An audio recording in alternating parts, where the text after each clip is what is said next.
아낙사고라스는 지금은 터키에 속해 있는 고대 그리스 시대 소아시아 지역 가운데 하나였던 이오니아의 크레소메나이 출신입니다. 아낙사고라스는 이오니아의 철학을 아테네에 최초로 가져온 철학자로 여겨지고 있습니다. 아테네에서 철학을 가르치는 소피스트로도 활동했습니다. 아낙사고라스의 철학의 핵심은 천체 현상을 비롯한 세상 만물을 자연적 방법으로 이해하려 한 데 있습니다. 서양 철학 최초로 그는 원소들의 혼돈에 질서를 부여하여 만물을 이루게 하는 근원적 힘이자 운동 원리로서 누스라는 개념을 내놓았습니다. 이 누스는 유일하게 자기 지배적이고 어떤 것과도 혼합되어 있지 않으며 스스로 존재합니다. 이 누스는 모든 것들과 일체의 사물들을 지배하고 있습니다. 그리고 그것은 시초부터 만물의 질서와 순환 운동을 부여했습니다. 누스는 무한한 우주를 지배하는 근원적 힘이며 운동 원리를 의미합니다. 그런데 이 누스는 일반적인 물질이나 순수한 정신은 아닙니다. 엄밀히 말해서 누스는 스스로 움직이며 운동하는 미세한 힘 같은 것이라 할 수 있습니다.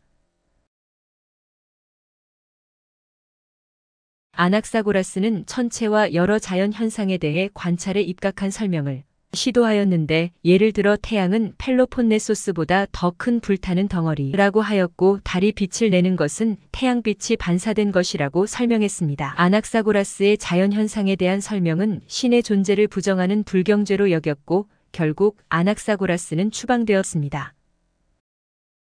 그러나 실제로 아낙사고라스가 불경죄로 몰린 이유는 정치적인 것이었습니다. 페리클레스의 정적들은 아낙사고라스를 공격함으로써 페리클레스의 정치적 영향력을 약화시키려고 했습니다. 아테네에서 추방된 아낙사고라스는 트로아스의 영토였던 람파스카쿠스로 건너가 여생을 보냈습니다. 아낙사고라스는 무한한 우주를 구성하는 모든 만물은 시초부터 함께 있었다고 주장합니다.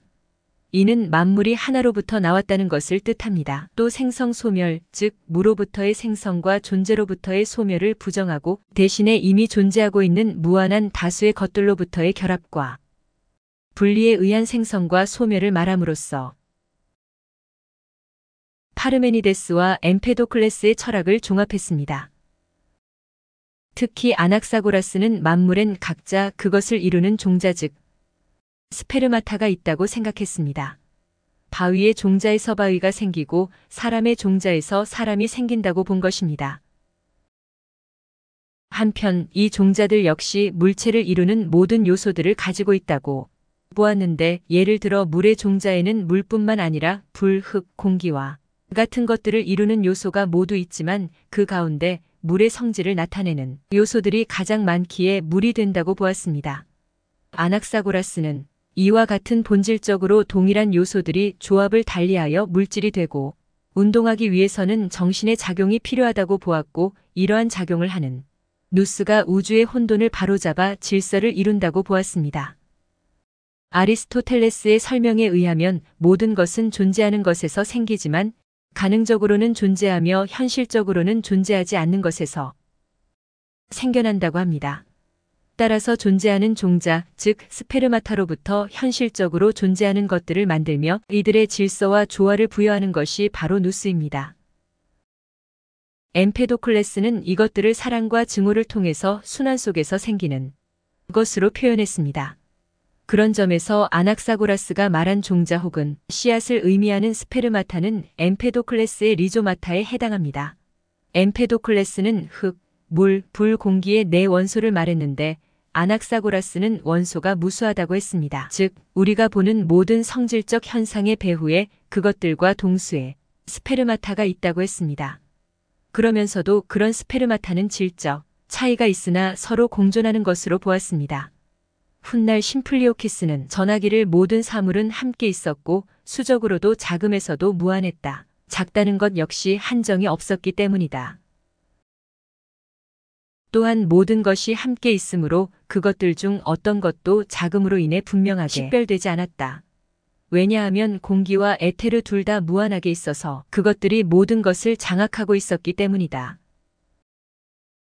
이것들이 모든 것을 장악하고 있었던 까닭은 모든 것들 속에 수적으로나 크기로나 최대한으로 들어있기 때문이다라고 설명합니다.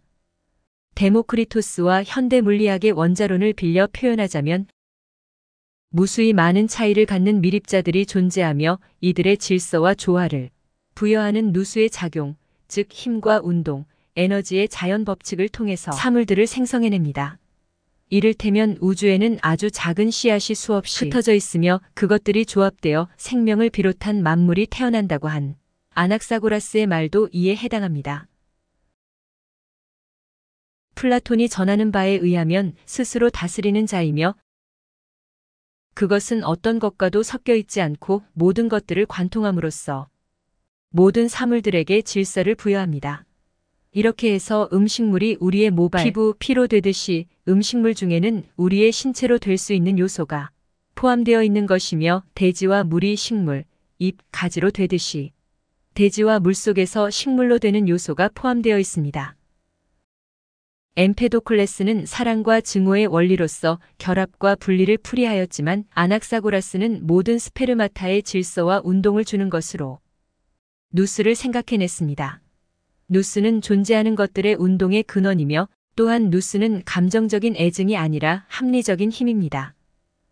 누스는 동물들 속에 들어있는 것과 꼭 마찬가지로 자연 속에도 들어있으며 질서와 모든 배열의 원인입니다.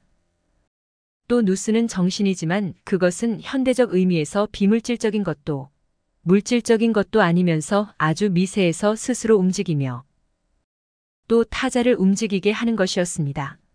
그리고 일단 운동을 개시한 이상 기계적인 진행에 의해 누스가 뜻하는 그대로의 질서 있는 세계를 스스로 형성하는 것입니다. 아에티오스는 말하기를 아낙사고라스는 같은 부분으로 된 것들을 존재하는 것들의 근원들이라고 단언했다. 왜냐하면 어떤 것이 존재하지 않는 것에서 생겨나거나 존재하지 않는 것으로 소멸되는 것이 어떻게 가능한지의 여부가 그에게는 가장 난처한 문제로 여겨졌기 때문이다. 아무튼 우리는 같은 성분으로 된 단순한 음식물, 즉 빵이나 물을 섭취하며 이로부터 머리카락이나 정맥, 동맥, 살, 힘줄, 뼈 그리고 그 밖의 부분들이 자라난다. 사정이 이러하므로 우리가 섭취하는 음식물 안에는 있는 것들이 모두 있고 있는 것들로부터 모든 것들이 자라난다는데 우리는 동의해야만 한다고 말합니다. 또 말하기를 동물들은 처음에 습기에서 생겨났고 그 다음에는 서로에게서 생겨났다. 그리고 씨가 오른쪽 부분들에서 떨어져 나와서 자궁의 오른쪽 부분들에 달라붙을 때 수컷이 생기고 암컷은 그 반대 방식으로 생긴다라고 합니다. 엠페도클레스가 같은 것은 같은 것에 의해 인식된다고 한 반면에 아낙사고라스는 다른 것에 의해 다른 것이 반대되는 것에 의해 반대의 것이 알려진다고 주장했습니다. 이것은 따뜻함을 느끼는 것이 자신 속의 차가움에 의거해서 느끼는 것이며 반대로 차가움을 느끼는 것이 자신 속의 따뜻함에 의거해서 느끼는 것과 같은 이치입니다.